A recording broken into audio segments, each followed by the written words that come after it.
Welcome to the Military OneSource Podcast. Military OneSource is an official program of the Defense Department with tools, information, and resources to help families navigate all aspects of military life. For more information, visit MilitaryOneSource.mil. Welcome to the podcast. I'm Bruce Moody. Everyone has a role to play in creating safe and healthy communities. This is particularly true when it comes to the health and safety of our children. Service members, family members, and across the military community, we all can look out for our children by being informed, attentive, and supportive. So we'll talk about that. My guest today is Shannon Best, and she's with the Family Advocacy Program. Welcome, Shannon. Hi, thanks for having me. Yeah, it's good to be talking with you about this. So an estimated 1 in 4 children have experienced abuse or neglect at some point in their lives. Child abuse and neglect pose a serious public health problem, but it's also preventable. Shannon, maybe let's just begin by talking about the differences between child abuse and child neglect. Sure. Well, so child abuse sometimes is an overarching term that covers what we refer to as the child abuse or neglect, but more specifically, child abuse is generally considered physical abuse, emotional abuse, or sexual abuse. And physical abuse can be any sort of physical harm that is inflicted on a child, whether it be by hand or by object.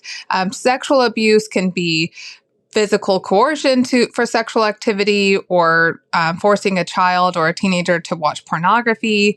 And emotional abuse can really have quite a variety of offenses, such as name calling, threatening children, or withholding affection.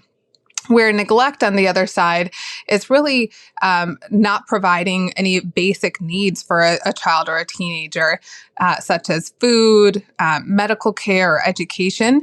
It can also be a lack of supervision, and this can be both a legal threshold or just age-appropriate threshold, with children being left alone in a vehicle, let's say, or out to play when they're too young and could really get themselves in trouble.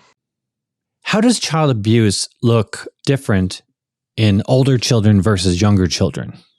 Well, again, that abuse and neglect, it's going to be the same act really across the board, but it can take on different forms. When you're dealing with an infant or small children, more likely to have physical abuse for something, because people think, well, they can't report it. Nobody knows what's going on. Where older children, again, may experience that same type of physical abuse or sexual abuse. And the emotional abuse might take on different forms for a younger child versus a teenager. So how would somebody in the community know if a child or a teen is being abused or neglected? But what I really want to stress here is that if you do have a concern about a teenager or about a child that you might be interacting with, you don't have to know for sure that there is abuse or neglect occurring. You might just have that gut feeling that something's not okay, either with that baby or that child or the teenager, and you just might have that suspicion that you can see that they're fearful of their caregiver, that they don't want to go home, that they might have some unexplained injuries, that sort of thing. So relating to that, what are some signs that show that a family might need some help? Well, you may see, if there's concerns of physical abuse, you might see unexplained injuries like bruises, bite marks, burns on a child, or just odd ones that maybe are markings that you wouldn't see, especially for children that aren't age appropriate, that they would have from regular play or roughhousing. For sexual abuse, we might just see just a really difference in their behavior, mood swings, again, fear or withdrawal from their primary caregiver.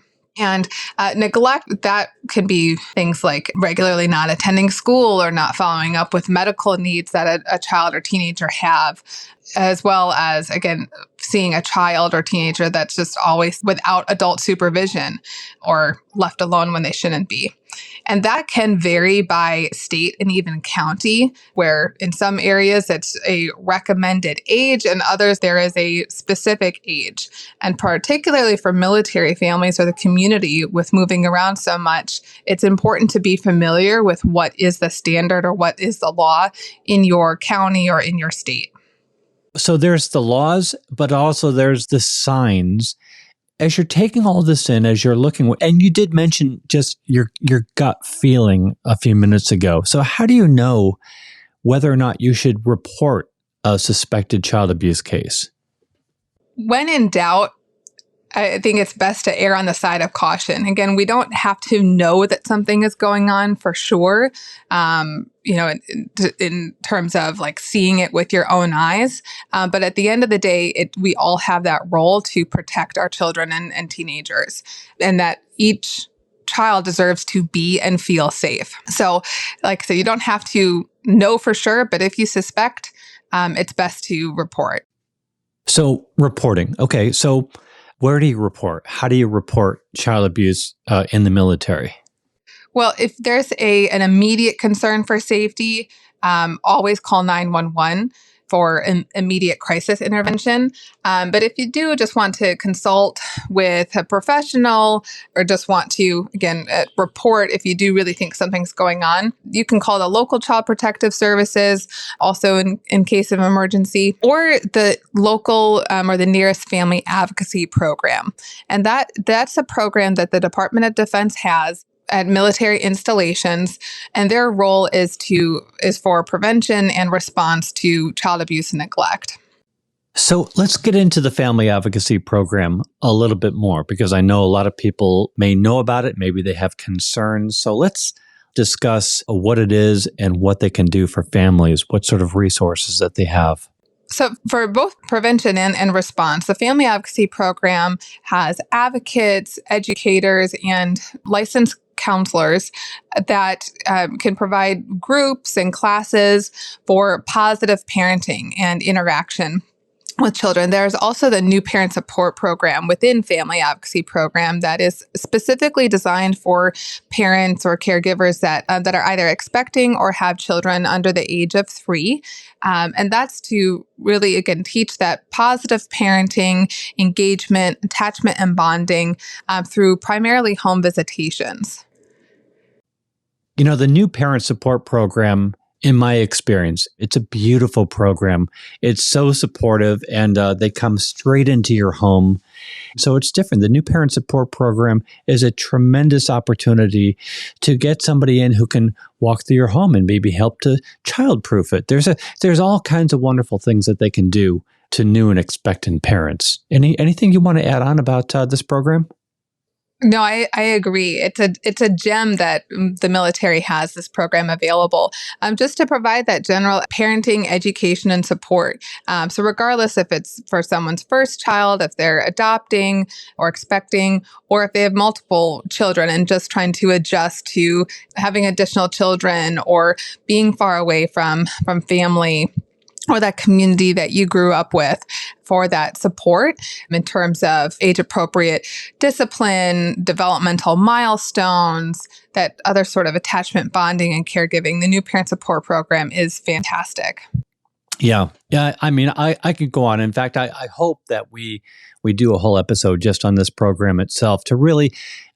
And I think that one of the things that this program does, it really does illuminate just how much the Family Advocacy Program does. And if you could just talk about this a little bit, because it supports all families. I mean, the Family Advocacy Program is not just for cases of abuse. Can you discuss that for me?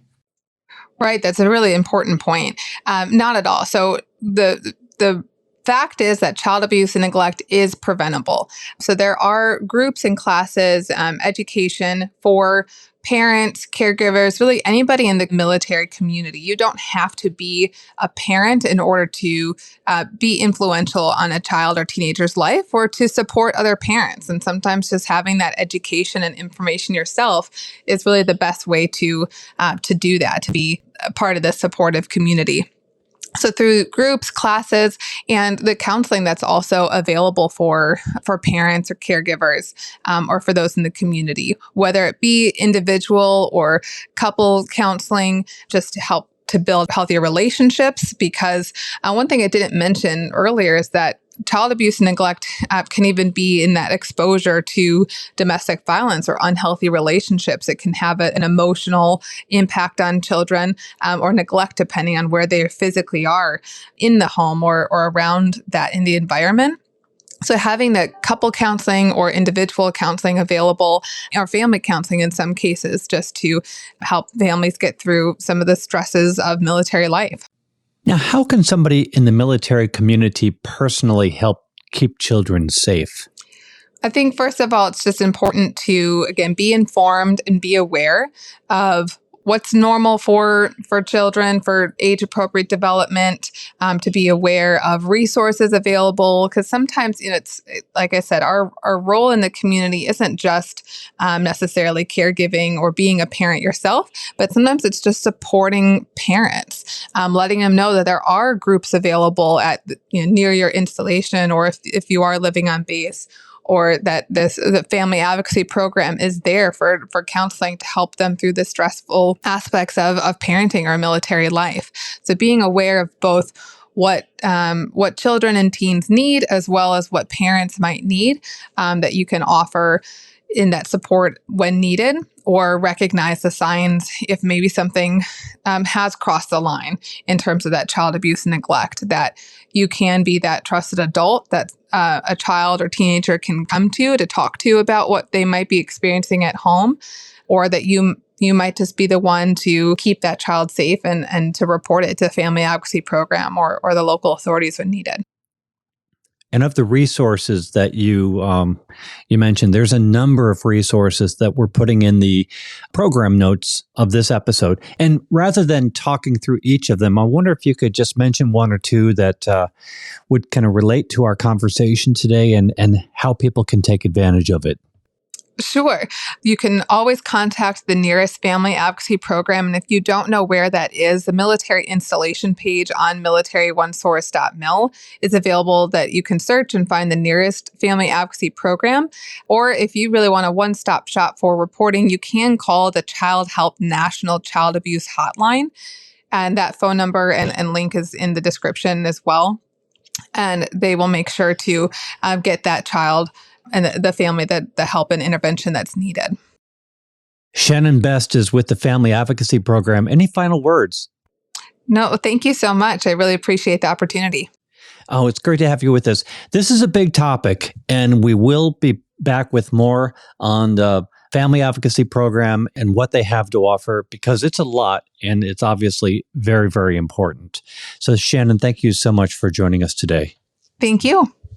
Want to remind everybody that Military OneSource is an official resource of the Defense Department. We are a website, we're a call center, we're on social media, and we are a podcast available wherever you listen to your podcast. So go ahead and subscribe, because we cover a whole range of topics to help military families navigate military life.